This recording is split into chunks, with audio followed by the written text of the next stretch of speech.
pagbubukas ng panibagong point of view sa buhay ng isang tao.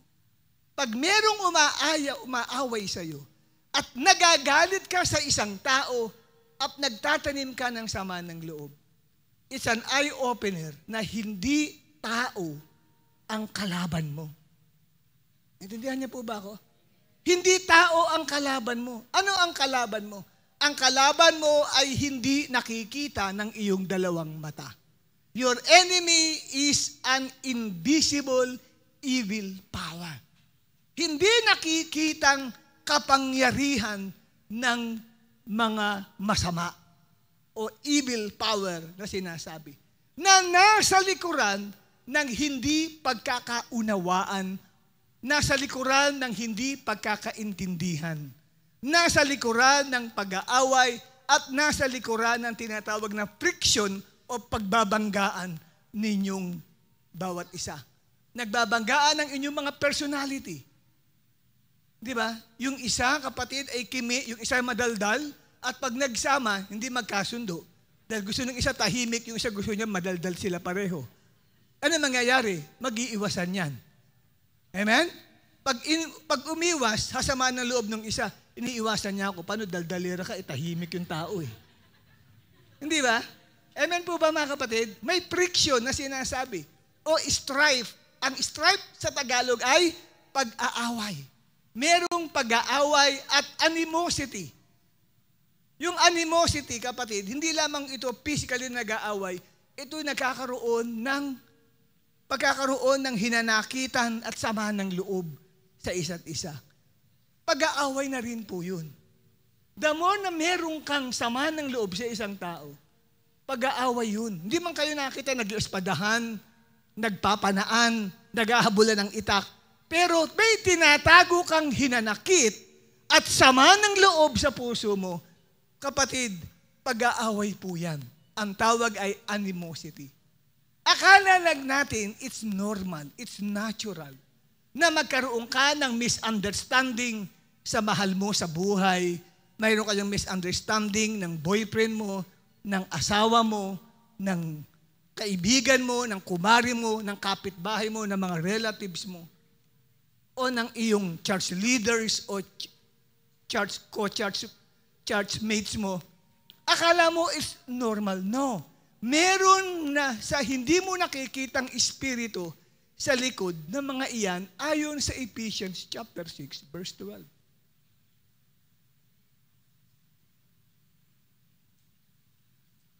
And here, real war or battle is not in the physical. Ayon yan sa Ephesians 6 verse 12. Ang tunay na labanan o gyera o pag-aaway ay hindi po pala iyan sa physical, kundi sa spiritual. Meron pong invisible enemy na nasa likuran ng pagkakaroon ng hinanakitan ng mga magkakapatid sa laban, ng mga magkakamag-anak, maging ng mga magkaka-churchmate. Merong spirits behind that is working dito sa mga hindi nagkakasundo. At ang sabi, kapatid, it's more than the physical, but rather real war or real struggle is in the realm of the spiritual. Nasa larangan ng spiritual. So, meron 3 enemies of our souls na nasa likod ng mga ito. Bakit kayo pinag-uumpog pareho? No? Nag-uumpugan kayo pareho. Nagkakaroon ng friction, nagkakaroon ng tampuhan, misunderstanding, pag-aaway. Sino ang nasa likod ng mga ito? Okay? So, ito ang ating pag-uusapan ngayon about our 3 formidable enemies. Mga mahihigpit na kaaway ng bawat isa sa atin. Remember this, before na ma-share ko ito, hindi tao ang kaaway mo. Hindi aso nyo ang kaaway mo. O hindi pusa na kinakalmod ka ang kaaway mo. Kaya sinipa mo, pinalo mo, patay yung pusa. At sabi mo, inaaway kasi ako ng pusa. Hindi magulang mo ang kaaway mo. Hindi kapatid mo sa Panginoon ang kaaway mo. May nasa likuran kung bakit kayo pinag-uumpog ang ulo ninyo sa isa't isa. Sino ang tatlong bagay na ito na siyang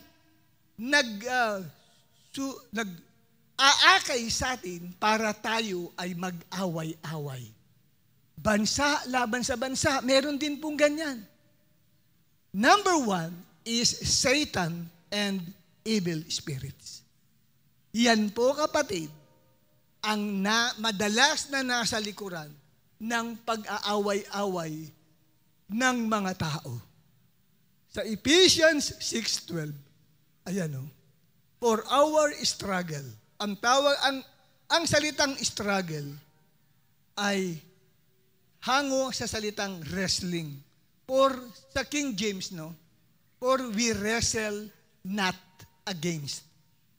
Yung salitang wrestle, ito yung wrestling match pala yan. Pag wrestling, yan ba'y malayuan? Hindi, malapitan po yan. Hawakan po yan. Palakasan po yan ng braso. Palakasan po yan ng stamina. Na sa wrestling, kailangan maibagsak mo yung taong katunggali mo, di ba? At hindi dapat makabangon. Bibilangan yan, no? Ng referee. Pagka nabilangan siya, na hindi siya nakabangon, talo siya. So, ganyan po ang labanan natin against rulers and against authorities. Yung rulers dyan ay RK. Pag pinag-aralan nyo, sabi nga ni John MacArthur, isa pong Greek scholar ito, si Reverend John MacArthur, sabi niya, ang English na salitang principalities or rulers, ang Greek word niyan ay arche o arkas, meaning prince. Ito pala ay hierarchy of evil powers. Meron pong kung paano sa Armed Forces of the Philippines at sa PNP natin, Philippine National Police, meron pong mga posisyon po yan. Okay? At merong pinakapinuno o chief of staff, no? Tapos pababa sa mga generals niya, at ganun din sa PNP. Meron pong pinaka-police chief of police, and then pababa po yun. No? Ngayon, ganito rin sa hierarchy ng evil powers. Ang pinaka-chief sa lahat ay si Satan. And then meron siyang mga prinsipe na mataas ang ranggo, next in rank to him. RK. Tawag ay rulers o arkas. Demon prince ang tawag diyan. Mga prinsipe ng mga demonyo. Demon prince. Yun pala ang ating pong kalaban. Sabi rito sa Tagalog, ang ating pakikipaglaban o pakikipagdigma ay hindi laban sa laman at dugo. Hindi tao ang kalaban mo, kundi mga espiritu. Spirit beings ang ating kaaway. Hindi nakikitang mga bagay. And against the authorities. So, ito po ay isang uri din na mataas na level ng demonic powers na kung saan, kapatid, ay kumikilos upang kontrolin ang buhay ng maraming tao. Yan ang nasa likod ng pag-aaway-away ng mga taong sumasampalataya sa ating Diyos. Makikita niyo po dito na nireveal mismo ni St. Peter na tayo daw po ay kailangang maging prepared sa bawat araw. Sabi ng 1 Peter 5:8, be alert and be sober. Be alert and of sober mind. Your enemy, the devil, prowls around like a roaring lion looking for someone to devour. Ang atin daw kaaway ay ang devil, si Satan, kasama ang kanyang puwersa. Naghahanap ng masisila. Para siyang leon na naghahanap kung sino ang kanyang aatakihin. Pagdating sa verse 8, verse 8 lang muna tayo. Mamaya pa pala yung, okay? So, nakita natin dito, kapatid, na meron pong bagay na sinasabi dito. Ano ang isa sa mga gawa ni Satan? Pahirapan ang mga believers. Magkaroon ng sufferings ang mga believer. Kadalasan nagsasuffer tayo, may ginagamit na tao. Di ba? Kaya tayo nagsasuffer. Tama, di ba? Amen? Hirap ka na dahil sa Kanya. Hindi mo alam kung kailan ka makapagtitiis dahil sa Kanya. Di ba? May tao na talagang parang sa iyo tinik sa laman. Laging gumagawa ng ikaiinis mo at ikagagalit mo. Amen po ba? May ganun. Ginagamit ni Satan yun. Pero yung tao naman, akala niya, yung particular na tao lang na yun, ang kanyang kalaban. Kasi nasa physical realm lang ang kaisipan niya eh. Hindi siya knowledgeable about the spiritual realm na merong espiritu sa likod, ginagamit lang yung taong yun para ikaw, kapatid, ay i-oppress o pahirapan. So, hindi tao ang kalaban mo, kundi si Satan na sinasabi po dito.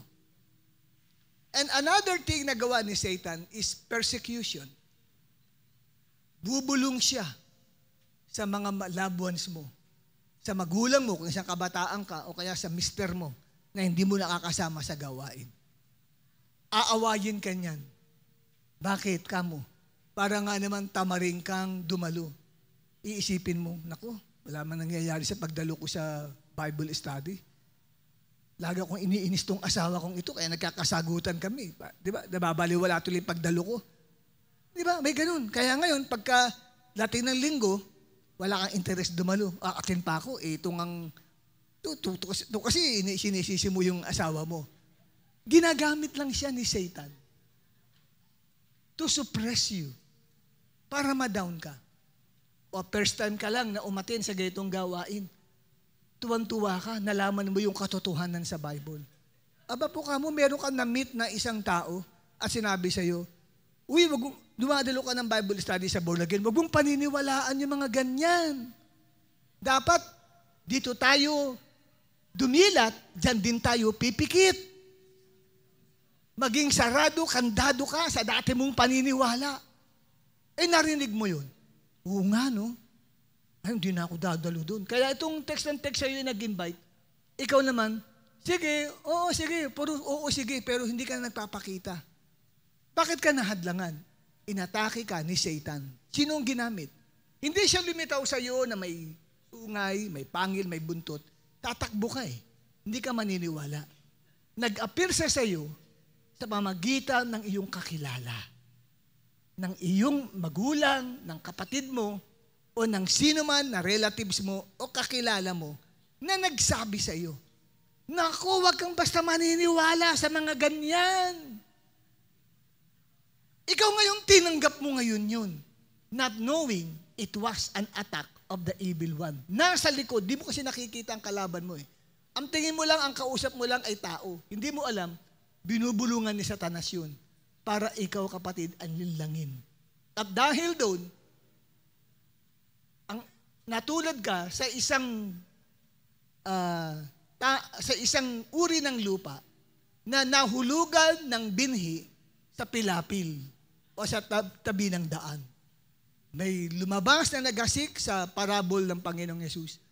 At sa kanyang paghahasik ng binhi, salita ng Diyos yun, may mga binhi na nahulog sa tabi ng daan. Ang tawag ay sa pilapil, matigas na lupa. At nilarawan ni Jesus, ito yung mga taong nakikinig ng mensahe. At pagkatapos makinig, lumalapit ngayon si Satanas. At inaalis sa isip niya yung kanyang napakinggan na mensahe ng Diyos. Tinatanggal. Sa paanong paraan tinatanggal ni Satanas? Siyempre, gagamit siya ng tao. Tao gagamitin niya. Kasi kung hindi tao at may bubulong sa'yo, may bumubulong sa akin, di ba, kasi di ka ba niniwala? Di-reject mo yun. Matatakot ka eh. Kailangan yung hindi ka matatakot. Yung lagi mong nakakausap ang gagamitin ni Satan. Yung kampante ka, hindi tataas ang balahibo mo at hindi ka matatakot dahil tao rin ang kausap mo. Pwedeng magulang mo o asawa mo. Ano ba yan? Nagbago ka na ng relihiyon? At tutuyain ka. At tatawagin ka pang, naku, si pastora. Ano mo, tinatawag kang pastora? Umatid ka lang ng Bible study, pastora na. Naiinis ka tuloy. Kaya tuloy paglinggo, hindi ka ba pupunta ngayon, pastora? Hindi na nga ako dadalo. Ayoko na nga. Yung mga ganun. Dinalin lang ka ni Satan. Gumagamit si Satan ng mga ganung pamamaraan para hindi ka makapagpatuloy sa paglilingkod sa Diyos. Ang tingin mo, tao lang ang kumakalaban sa iyo. Not knowing, nasa likod nyon ang invisible spirit na umaatake sa iyo to hinder you in serving the Lord. Naintindihan mo po ba yan, kapatid? At sa paano bang paraan na si Satan aatakihin ka, hahadlangan ka? Kasi alam ni Satan, pag naging committed ka kay Lord, mababago ang takbo ng buhay mo. Alam ni Satan yun eh. Machi-change ang life mo. Tingnan nyo si Job. Si Job walang kaalam-alam patungkol kay Satan. Alam lang niya, siya ay may takot sa Diyos, nagsiserve kay Lord. Isang araw, nag-usap si Lord at si Satan. Sabi ni Satan kay Lord, tingnan mo yung lingkod mong si Job.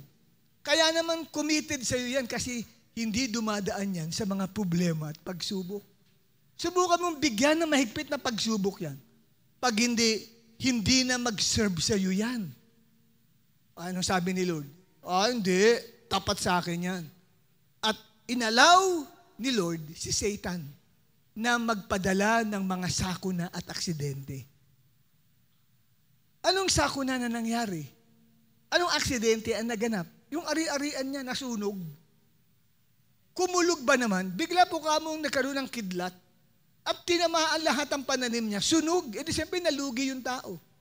Hindi ba natatapos? May dumating na mga, ang tawag ito, mga magnanakaw, mga tulisan. Ni-raid ang kanyang mga alagang hayop, pati mga namamahala sa mga alaga ng hayop, pinagpapapatay. Kinuha, ninakaw yung mga alaga niya, binalita sa kanya. So, ibig sabihin, kung may magnanakaw sa iyo, si Satanas ang nasa likod ng mga magnanakaw na yan. Di ba? Hindi pa natatapos, merong tumatakbo at nilapitan siya. Sabi sa kanya, Job, naku, grabe nangyari sa mga anak mo.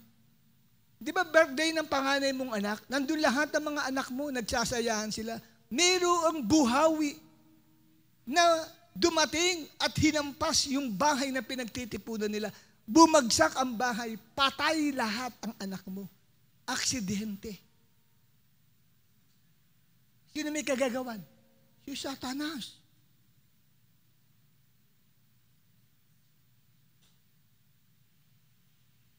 Kung may nangyayaring aksidente sa buhay ninyo, si Satanas ang nasa likod mo. Hindi galing sa Diyos yun. Hindi ang Diyos ang nagbibigay ng aksidente at ng trahedya sa buhay ng tao. Si Satanas ang nasa likod na nun. Ang layunin ni Satanas ay para pigilan ka sa paglilingkod mo sa Diyos.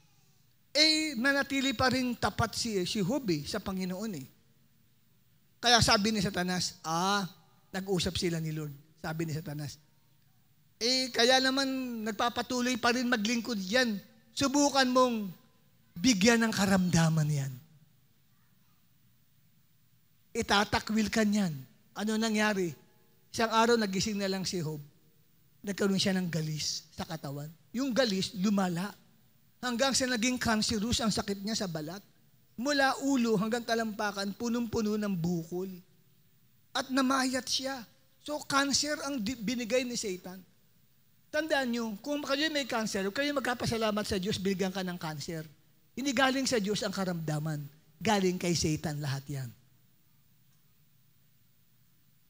Pero tignan ninyo kapatid, nagtiwala pa rin si Job sa Diyos. Ang nasa likod ng lahat ng yan ay ang evil spirit. Hindi ang sinuman. Amen, mga kapatid? Kaya pinapakita lamang po sa atin dito, lalo na sa Acts 10:38, kung kayo po ay nakakabisa ng talatang yun. How God anointed Jesus of Nazareth with the Holy Spirit and with power, doing around and healing those that were oppressed by the devil, for God was with him. So, anong gawain ni Satan doon, kapatid? Ano ang sabi doon, kapatid? Si Jesus, ang gawain niya, magpagaling. Sa lahat ng pinahihirapan ni Satan. Ano yung oppression sinasabi? Healing those that were oppressed. So, ibig sabihin, yung sickness pala ay oppression ni Satan. Kaya nire-rebuke natin si devil sa mga sakit at karamdaman na yan. Amen? Hindi kalooban ng Diyos magkasakit tayo. Hindi kalooban ng Diyos magkasakit ka. Atake ni Satan yun. Kung kaya kanyang pigilan. Amen? Ngayon, ang ikalawa pong invisible enemy natin na hindi nakikita is the spirit of the dark world.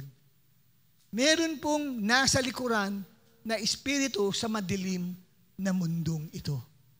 Spirit of the dark world. Ephesians chapter 6 verse 12. Hindi lamang ang ating kalaban ay ang mga rulers and authorities. Ito po yung hierarchy ni Satan. But against the power of this dark world. Ang mundong pong ito ay meron pong kumikilos na mga evil spirits sa mundong ito. Kaya dito po ay ipinapakita lamang po sa atin, mga kapatid, kung ano ang gawain ng mundo o sanlibutan. Sa 1 John chapter 2, 15 to 17, ito ang bilin ni Juan sa atin. Huwag nating iibigin o mamahalin ang sanlibutan o ang mundo, ni ang mga bagay na nasa mundo.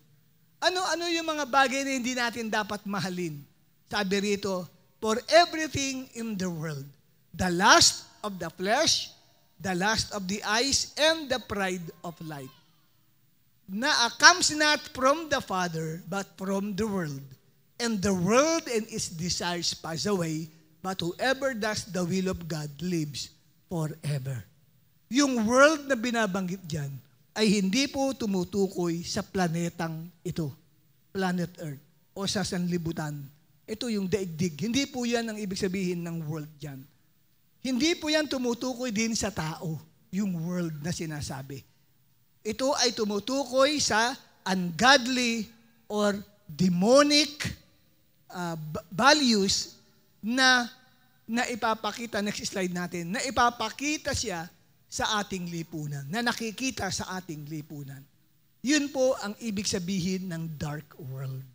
Okay? Ungodly demonic values that are exhibited in the society.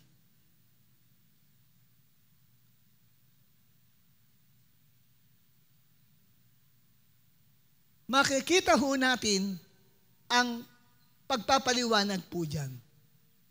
Alam natin, meron tayong tinatawag na 8 pillars of society. At isa sa 8 pillars of society, isa ang education. Another thing sa 8 pillars of the society is the media. And the media, ito yung bago ngayon, yung mga tinatawag nating online, anong tawag doon? Anong termino dyan? Social media and entertainment. Magkakasama po sila sa 8 pillars of society. At yung 8 pillars of society na yan, napapasok po yan ng evil power of the dark world. Nariyan po ang mga ungodly and demonic values. At naipaliliwanag yan sa pamagitan ng anything that promotes the lust of the flesh. Katulad sa mga pinapalabas natin sa TV. Pinapanood yan ng tao. Pinapanood sa sinihan, pinapasok ng tao. Pag ang isang pelikula ay nagpo-promote ng lust of the flesh, example, adultery, o fornication, na ang setting o ang takbo ng pelikula ay patungkol sa infidelity ng partner.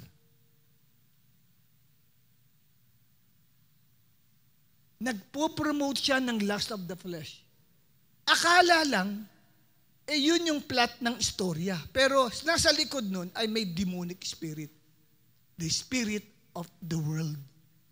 Kasi nagpo-promote siya ng lust of the flesh. Ano ang pinopromote? Bihira ngayon sa mga palabas magi sa TV na hindi nagpapakita ng sexy attire. Mga nakabikini. Nagpapakita ng mga magagandang figure ng katawan. Tapos may halikan. Napapanood yun ng mga tao. Ano ipinupunla nila? Lust of the flesh. Sa isip at espiritu ng mga taong nakikinig. Sino nagpupunla? Ang nasa likuran ng mga writers na ito. Silang lumilika ng istorya eh. So sumusulat sila ng istorya ng isang papalabas sa TV at sa pelikula. At ang nasa likod ng kanilang nakukuwang idea is the spiritual power of the dark world na nagpo-promote ng ungodly and demonic values. Kaya dahil puro kabitan ang istorya, ang plot ng mga napapanood, magiging normal na po sa society yun. Yung mga kabit-kabit na ganyan. Yung may asawa ka, kukuha ka ng number 2, number 3, yung mga hiwalayan. Kasi bakit? Napapanood na po eh. Nakapasok na po ang mga unseen demonic powers na nasa likod nitong dark world na ito.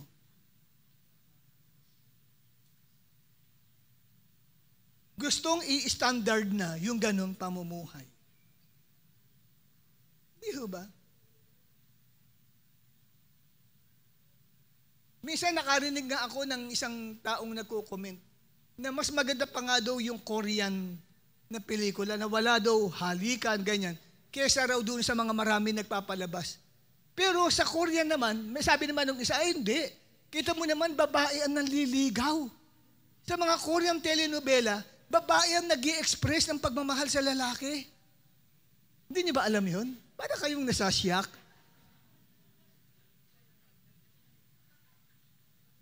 Di ba? Ano ang pinopromote niyan? Ungodly, demonic values. Ang dami pong ganyan, mga kapatid, na nakikita natin. Kaya, tingnan nyo ngayon, kaya usong-uso sa Pilipinas ang live-ins eh. Bakit? Influence yan ng spirit of the dark world. Nasa likod, may kumikilos na spirit beings. Na para yung tao ay malupig at maalipin sa ganoong uri ng pamumuhay. Na nakakapasok kahit sa mga Christian churches. Nakakapasok sa mga Christian leaders, sa mga Christians na ang ganoong pamumuhay. Kaya hindi nakapagtataka kung bakit parehong mga manggagawa nagli-live-in. Attendee sa church, uso pa rin yung live-in. Leaders, inaalo pa rin ang live-ins. Bakit? Nai-impluwensya ng spirit of the dark world na napapanood sa mga TV, sa pelikula, at sa iba pa. Lalo na sa YouTube. Nako, kahit hindi ka na kailangan magbayad pa at pumasok sa sinihan, makakapanood ka ng pelikula, libre pa, nasa kwarto ka pa, nakahiga ka pa. Basta may cellphone ka at meron kang iPad o computer, nakakapanood ka ng anong uri ng pelikula that can influence your journey in life. Intindihan niyo po, mga spirits yan, kapatid. And another thing, na spirit of the world, anything that promotes the lust of the eyes. Basta po nakakapag-promote po ng pita ng mga mata. Okay? Ano yung lust of the eyes? Ano? Ang ginagawa po kasi nitong mga ito, may ginigising sila sa loob ng katawan ng tao. Which is mamaya tatalakayin natin. Ano yung ginigising nila? Merong ina-awaken inside us. Halimbawa, sa mga ano lang eh. Kaya ang daming ubis ngayon eh. 'Di ba? Sa mga patalastas lang. Grabe kung makapag-promote sila, 'di ba? Sa McDo o Jollibee, kakainin mo yung pag ano pa ya? Iba yung pagtanggap eh. Tuloy, masisigaw yung bata, Mami, bili mo ako niyan! Parang napakasarap nun. Lust of the eyes po pinopromote nun. Merong spirit sa likod. Yun pong mga marketing director niya na nagpo-produce ng ganyang mga advertisement. May ideyang sumasagi sa kanila. May nasa likuran nun kung bakit nakakagawa sila ng ganun. May spirit sa likod nila. Tayo namang mga Christians, ini-entertain natin yung mga ganung bagay. Di natin na-identify. Oh, there's a spirit of the lust of the eyes na gustong gisingin yung nasa loob natin para mag-desire tayo ng mga ganitong bagay. Lust of the eyes. Tingnan nyo, maski yung sa mga GMA, di ba? May mga, sabi nga sa akin ng isang pastor, tingnan mo, Pastor Perdi, may mga palabas na kadalasan dati nung araw, bawal yan sa primetime TV na merong nakabikini lang, nalilitaw, na mga babae doon. Bakit? Anong pinopromote? Di lang lust of the flesh, lust of the eyes. Kasi makakita ka naman ng sexy body, iisipin mo, naku, kailangan mag-diet ako. Kailangan di naman, ay pupunta ka ngayon doon sa mga iba para magpaganda ng katawan. Di ba? Siyempre, iisip, yun, nagpo-promote ng lust of the eyes.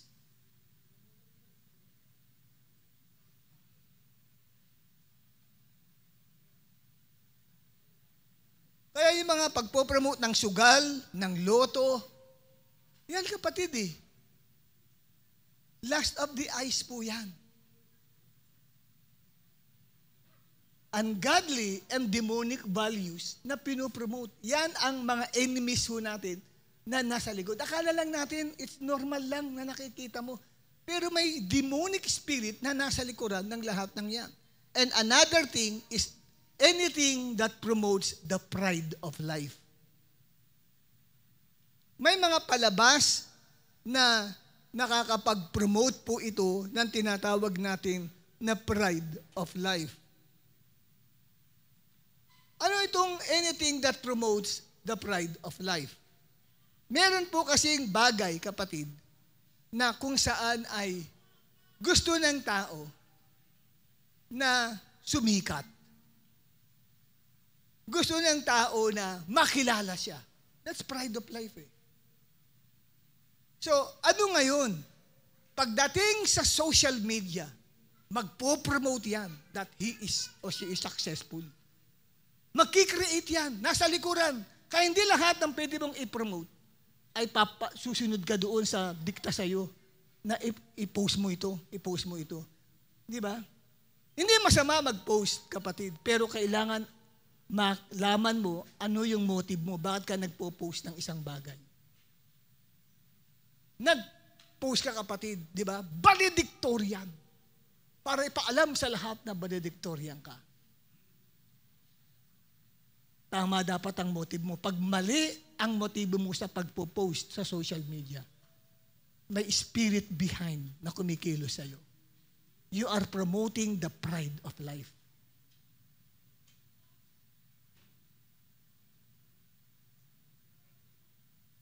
Naka-acquire ka ng bagong sasakyan, bagong bahay. Yehey! God, ginamit pa yung title, God has given me this. Yung mga iba, hindi masaya. Ikaw lang ang masaya. Bakit? Andun ang envy, jealousy. Nagawa nyo? At magpipray pa, sana masunog yan. Ikaw lang masaya kasi bakit? Feeling ng iba, nagmamalaki. Bagamat isipin mo, tama ang puso mo, ha? Basta tama ang heart mo. Kaya tiyakin mo lang. Kaya nga, yung iba, hindi na nga nagpo-post ng mga bagay na accomplishment nila sa buhay. Bakit? Kasi, lalong dumadami ang mga haters nila. Di ba? Dumadami ang haters at saka ang bashers. Kasi nagpo-promote ng pride of life. Kasi di ba, ang manifestation ng pride of life, pag nainggit ka, may pride ka. Kasi parang nauunahan ka. Amen? Pag nainggit ka sa isang tao, may pride ka. Ikaw na nainggit, may pride ka. Aminin mo na. Kaya ka nainggit sa kanya. Kasi may pride ka. Sabi mo sa katabi mo uli, kaya ka naiinggit sa akin. Sabi mo, may pride ka. Di ba? Ano kakainggitan mo sa kanya? Di ba? Dapat nga, natutuwa ka. Natutuwa nga ako sa iyo eh. Yeah, di ba? O, ito bang tuwa ako sa iyo? Wow, glory to God. Pero yung ikaw ay naiinggit deep inside, pero sabi mo natutuwa ka, pero sa puso mo, sana mamatay ka na agad. That is promoting pride of life. Amen? Kaya dyan po, pumapasok yung spiritual bondage sa buhay ng tao. Naaalipin siya ng tatlong bagay sa mundo. Lust of the flesh, lust of the eyes, and the pride of life. Yan ang umaalipin. Ulitin natin yung tatlong bagay na, ano yung tatlong bagay na yun? Ito yung puwersa ng dark world eh. Lust of the eyes, lust of the flesh, and the pride of life. Sabi ng Bible yan. Ayun, ano ang ikatlo? The last but not the least na enemy po natin. The three formidable enemies is the self. Our greatest enemy. Yan ang pinakamatindi mong kalaban. Actually, hindi si Satan. Kasi si Satan, talunan na yan ng Panginoong Jesus. Hindi rin ang mundo, dahil kayang-kaya mong patiwarikin ang mundo. Pero ang pinakamahigpit mong kalaban ay ang sarili mo. The self is the greatest enemy. At alam ni Jesus Christ yan. Kasi hindi ka makakasunod kay Jesus. Hindi ka makakadalo sa pagtitipon niya kung hindi mo kayang tanggihan ang sarili mo. Matthew 16 verse 24. Wala ka dapat dito sa pagtitipong ito kung hindi mo nagawang tanggihan ang sarili mo. Dahil ang number one na hadlang sa'yo, higit sa lahat, ay ang sarili mo. Huwag mong sabihin, hinatlangan ako ni Satanas para umatin sa church.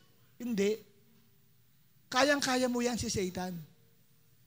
Ang hindi mo kayang daigin, ang sarili mo.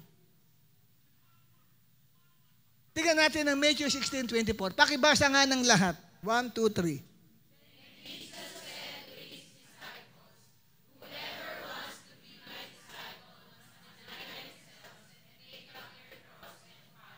Yes. Tingnan nyo, if anyone will come after me. Do you want to follow Jesus? Nais mong sumunod kay Jesus? Anong dapat gawin? Deny yourself. Tanggihan mo ang sarili mo. Lord, I want to follow you. Ang daling sabihin, Lord, I want to follow you, but you have to deny yourself. Ano ang gusto ng sarili mo? Say no. Hindi. Sarili, ayoko, sumunod ka sa Panginoon. Amen? Sabi ng sarili mo, hindi, mananatili pa ako sa banig, sa higaan, ayokong bumangon. Bangon! Sabi mo sa sarili mo, bangon ka. Amen? Gusto ko pang matulog eh. Hanggang alas 11, bangon! Yun po yun. Kaya nang bumangon ka, late ka nang dumating sa church. Magbe-benediction na nung dumating ka. So nahihirapan kang tanggihan ang sarili mo.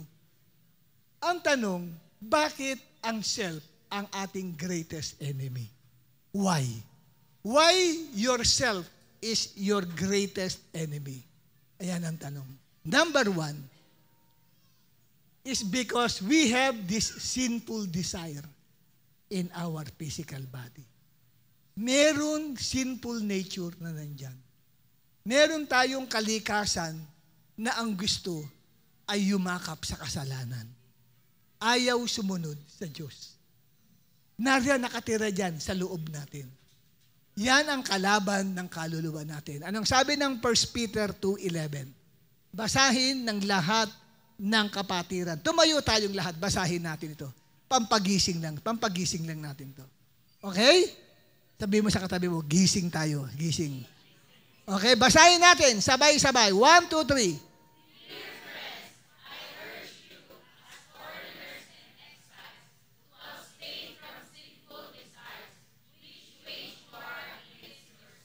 Makakaupo na po kayo. Naintindihan niyo yan? English yan. Okay? At in-address dito ni Peter ang mga believers as foreigners or exiles. Ang kanyang katawagan sa mga believer ay mga hindi taga-mundo, foreigner and exiles. Bakit? Kasi sa totoo lang, tayo mga Christians ay hindi na tayo taga-mundo, taga-langit na ho tayo. Na tourist lang tayo dito. Turista ka lang. Pag sinabing turista, hindi permanente ka dito. Ikaw ay taga-langit. At ang sabi, bilang turista dito sa lupa, ang sabi, I urge you to abstain. Yung salitang abstain ay abstinence. Ibig sabihin ay umiwas. Umiwas ka. Saan? Sa sinful desires. Meron tayong mga desires na sa atin. Pero ito'y mga desires na sumuway sa Diyos. Gustong-gusto ng kasalanan. Yumayakap sa kasalanan. Na ang sabi, nakikipaglaban sa kaluluwa natin. Kaya, isa sa kalaban natin, kalaban ng kaluluwa natin ay ang sarili natin dahil merong yang sinful desires. Kaya pag ikaw ay nanood o nakapakinig ka ng isang bagay na nagpo-promote ng lust of the flesh, nakapanood ka na naghahalikan, halimbawa may sinful desire sa loob mo, ginigising yun. Yung desire na yun. Kaya ngayon, uuwi ka, kung may asawa ka, okay lang. At least makikipag-ano ka sa asawa mo. Paano kung wala kang asawa? Kung may boyfriend ka, baka magalaw mo ang boyfriend mo. Because of the effect na nakita mo at napanood mo. Ito ganyan Dahil ginising yung sinful desire na nandun sa katawan mo. Pag nagising yun, ang hirap kontrolin. You can't control it. Yung iba, dahil walang boyfriend, walang asawa, walang girlfriend, nagmamasturbate na lang. Nag-i-imagine sila na mayroon silang kapartner sa buhay. Kasi nagising yung kanilang sinful desire, which is the self. Yun ang matinding kalaban Sino ang gumising? Yung na mga napanood at nakita mo na nagpo-promote ng lust of the flesh. So may spirit na nasa likod nun para i-captivate ka, alipinin ka. Kaya maraming tao alipin ng masturbation, alipin ng pornography, alipin ng maruming pag-iisip, ang dumi-dumi ng isipan. Ganun. At kaya nagkakaroon ng tinatawag na premarital sex. Nakikipagtalik, kapatid, na wala pang marriage. Boyfriend at girlfriend pa lang, nabubuntisan yung girlfriend. Bakit? Kasi ginigising yung kanilang sinful desires. Sino ang gumising? Yung espiritu na nasa likod ng kanyang pinapanood. Ito man, kapatid, ay sa YouTube o kaya bagay na nakikita niya sa paligid. Nagpo-promote ng ungodly and demonic values. So may spirits na nasa likuran ng mga iyan. At makikita natin dito, kapatid, Sa Romans chapter 7, 15 to 18. Ano ang sabi ni Apostle Paul? I do not understand what I do. Hindi rin niya naintindihan kung anong ginagawa niya. For what I want to do, I do not do. Yung gusto niyang gawin, hindi niya raw magawa. But what I hate, kung ano yung alam niyang ayaw niya, alam niyang mali, ginagawa niya. Naranasan mo ba yun? Alam mong mali, pero ginagawa mo. Ilan sa inyo naranasan niyo? Alam mong mali. Ikaw, Grisel, alam mong mali, nagagawa mo? Oh, tama, buti nagpakatotoo ka. Sabi mo sa katabi mo, magpakatotoo ka lang. Di ba? Ang sabi niya dito, for what I want to do, I do not do. But what I hate to do, I do. And if I do what I do not want to do, I agree that the law is good. Amen? As it is no longer I myself who do it, but it is sin living in me. Kung yung ayaw ko, alam kong masama, ginagawa ko, hindi na ako yun, kundi yung kasalanang nandito. Ito yung sinful desires na nasa katawan ko. For I know that good itself does not dwell in me. That is in my sinful nature.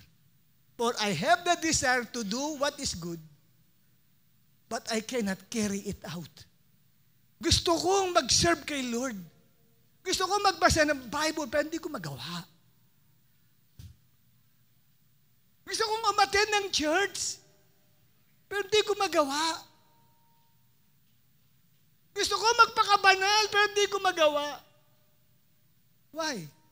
Kasi gising yung kanyang sinful desires. Sino ang gumising? Yung spirit of the dark world na nag-promote ng lust of the flesh, lust of the eyes, and the pride of life. Lalo na ngayon, kapatid, bihira ang walang cellphone. Bihira ang walang cellphone. Kahit bata pa lang meron na. Malaya tayo makapanood whatever we want. Na ginigising ang ating sinful desires na umaalipin sa atin kaya hindi tayo makaalis sa present condition ng ating buhay. And the second reason why self is our greatest enemy, because we have this self-will inside our physical body. Hindi lamang meron tayong sinful desires, meron din tayong self-will. What is this self-will? Ito, kapatid, yung tinatawag natin stubborn. Willful adherence to one's own ambition, plan, or idea as opposed to following the will of God. O, Tagalogin mo yan sa katabi mo. In other words, ito po yung nagpupumilit tayo sa gusto natin kahit hindi ito gusto ng Diyos. Kahit ito ay laban sa Bible, basta ginusto ko, ginusto ko. Example, mamimili ka ng damit. Ay, gusto ko ito. Uy, wag. Plunging neckline yan. Makikita yung lusog ng dibdib mo dyan. Gusto ko yan eh. Yan, ang sinatawag na self-will. Hindi ba naisip na makaka-glorify ba yan? Hindi niya iisip yun. Basta gusto ko, gusto ko. Yan ang ibig sabihin ng self-will. Yan ang nariyan sa atin. Yan ang nariyan sa iyo. Kaya minsan ang hirap-hirap mong turuan. Amen? Na marami ka nang narinig na sermon, kaya hindi nababago ang buhay mo. Kasi you are governed by your self-will. Because yourself is your greatest enemy. Yan ang pinakamatindi mong kalaban. Kaya kayo lagi nagdigera ng nanay mo at tatay mo. Ayaw mo kasing makinig sa kanila. Amen, mga kapatid? Now, how to overcome these three enemies of our soul? Paano natin mapagtatagumpayan itong tatlong, ano yung tatlong enemies of our soul? Number 1, Karen? Oh, Hannah. Number 2? Yes. Number 3?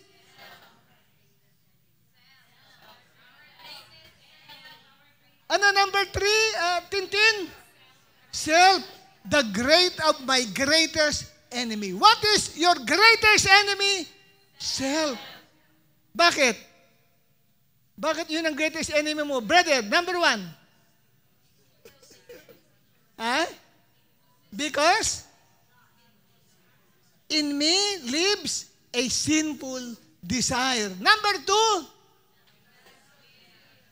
because in me dwells self-will.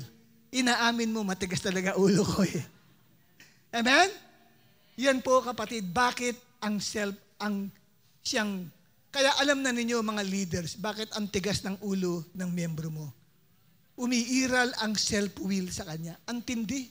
Sarili niya, ang kalaban niya.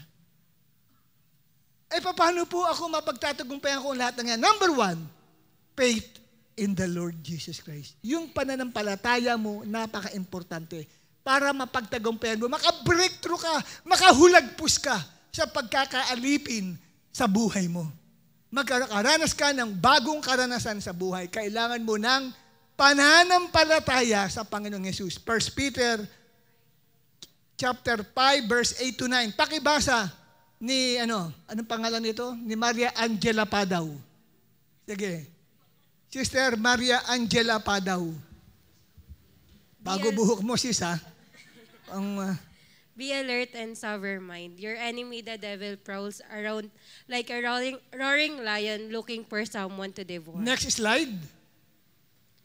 Resist him, standing firm in the faith, because you know that the family of believers throughout the world is undergoing the same kind of suffering. Yes, resist him, standing firm in the faith. So umaatake talaga si Satan. Hindi natin nakikita yan. Iba-iba ang ginagamit niya. Pwedeng tao ang gagamitin niya sa'yo. Anong sabi? Lumaban ka. Gamitin mo ang iyong pananampalataya para magtagumpay ka laban sa kanya. Okay? Number 2, ano ang second?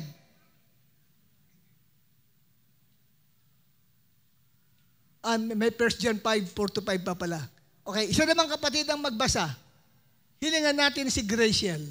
Graciel Faith. Sige, Graciel. Bigyan mo ng mikropono si Graciel. Marunong ka ba magbasa, Graciel? Marunong ka magbasa? Marunong. Okay, good. Sige. This is the victory that has overcome the world, even our faith. Yun. Okay na. Sinurkat niya na. Kung ano yung naka-highlight, yun na yun, kapatid.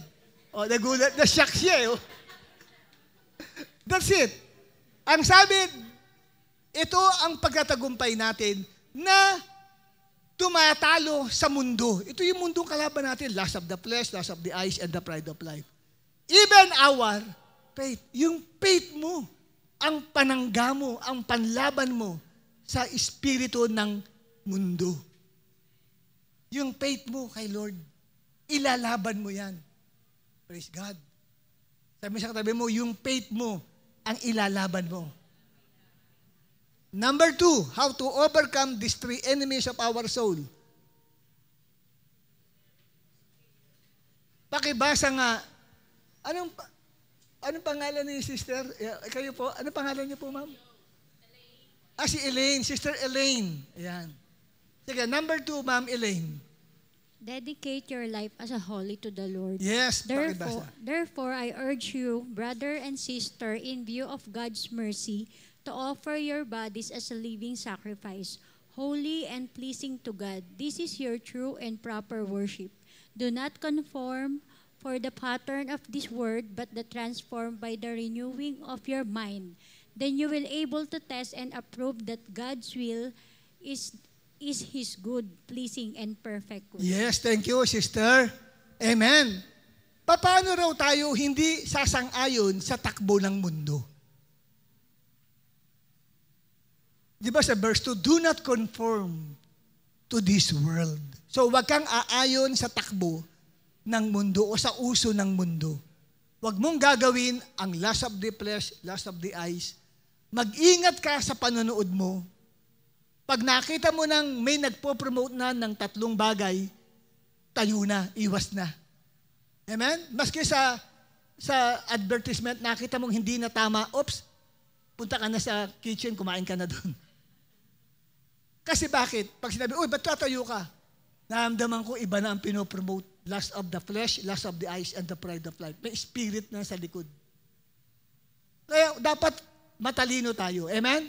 Ngayon, anong gagawin mo? Sabi sa verse 1, dedicate your life as holy to the Lord.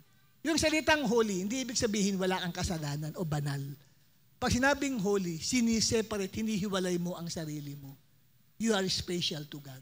When it comes sa mga bagay na masama, may pinapakita doon na hindi na maganda. Ang separate yourself.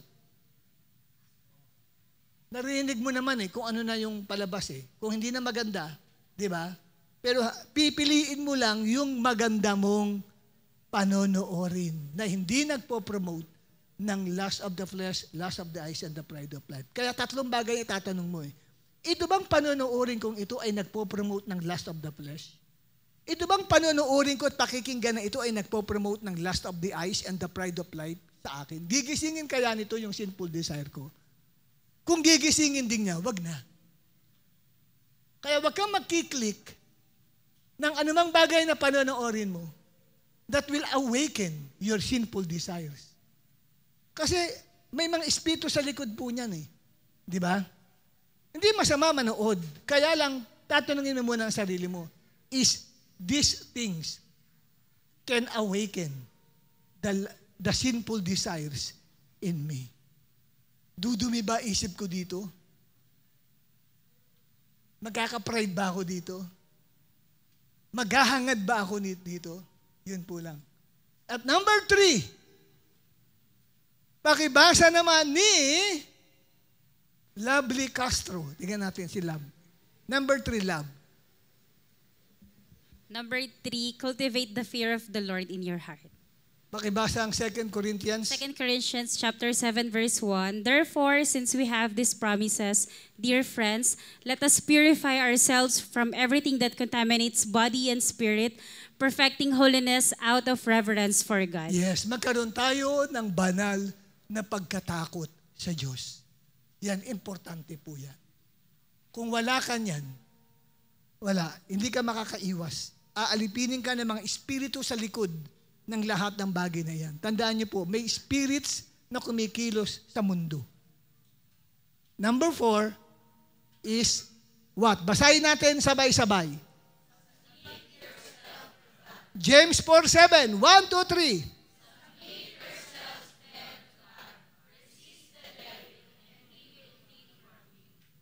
Madaling mag-resist. Devil, get out! Pero hindi, basta makikinig sa iyo si Satan. Hindi ka susundan agad nun, susundin nun. Kahit sabi mo, Jesus' name, lumayas ka. Hindi. Itong number 1 munang makita sa iyo. Ikaw ay nagpapasakop sa Diyos. Nagsasubmit ka kay Lord. Kung ikaw ay rebelde sa Diyos, kahit gamitin mo pa ang pangalan ni Jesus, ngingitian ka lang ni Satan. Hindi lalayo sa iyo yun. Lumayas ka, Satanas, sa harapan ko, hindi lalayo, tatabi pa lalo sa iyo yun. Kasi nakita, hindi ka naman nagsasubmit kay Lord. Kaya sabi, submit yourselves then to God. Saka ka magre-resist. I-resist mo si devil. Amen? At 5, always wear the 7 spiritual armor of God na mababasa natin sa Ephesians 6:12-18. Pero, yung paksang yan ay next Sunday. Patungkol sa 7 spiritual armor na dapat suot-suot mo. Meron kang helmet, meron kang breastplate, meron kang shield, meron kang belt, meron kang sword. Nasa Bible po yan. Kailangan suot-suot mo yan bilang sundalo ng Diyos para makaranas ka ng breakthrough sa iyong buhay. Amen? Palakpakan naman natin si Lord. Sige, kumuha ka ng 2 tao at pag-usapan ninyo kung ano ang natutunan ng tao. Sige, kumuha po kayo, kapatid, sandali lang. Mga 5 minutes lang to. Thank you. Get 2 person. Yung hindi nyo ganong kakilala. Tumayo tayo. Magkaroon kayo ng sharing. Bale 3 kayo sa isang grupo. Kayo ng sharing. Ang sharing time ninyo ay ano yung natutunan mo na po pwede mong i-apply sa buhay mo. Okay, ang tanong ay ano ang natutunan mo?